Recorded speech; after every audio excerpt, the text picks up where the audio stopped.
The past 4 years, we have documented delays at the VA in providing medical care, delays that still exist in 2016. I think it's a little degrading for some guys.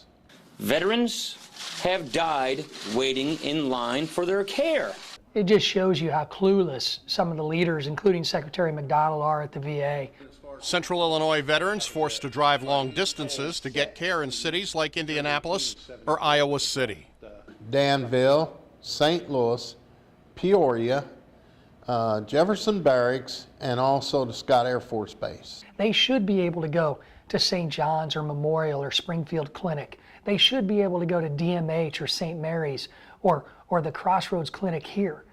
But they're not able to because they can't make it through the bureaucracy. Vietnam veteran Maurice Renfro is pushing for a veterans hospital to be built in Springfield, or at least to allow veterans to get more services at local hospitals. You got to get up early in the morning and make that drive, and then you got to drive back. And it's kind of hard. I know a few guys that are having treatments right now, and they have to travel a long ways to get them, and then on the way home, they get sick.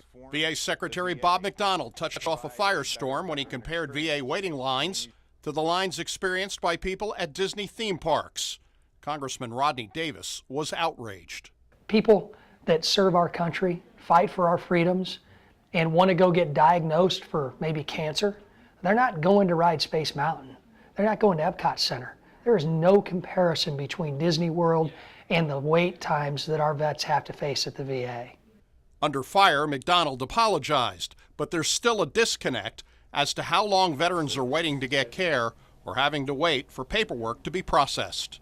Our average wait times are 3 days for mental health, 5 days for primary care, and 6 days for specialty care. I originally filed, it's been almost 2 years ago. 2 years? Yeah. You've been waiting that long? Oh, yeah. A year ago, Congressman Davis's office was providing assistance to veterans on over 100 VA cases. Today, the backlog remains. And having 100 open cases still after a year is unacceptable. Almost no one has been held accountable at the Veterans Administration for a national scandal.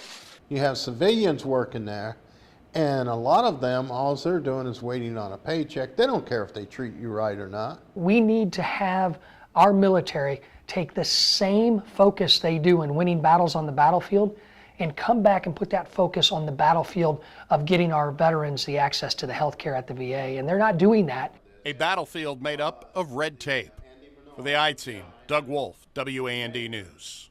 And so, I think we got a good chance. Yeah. And the thing is just keep going.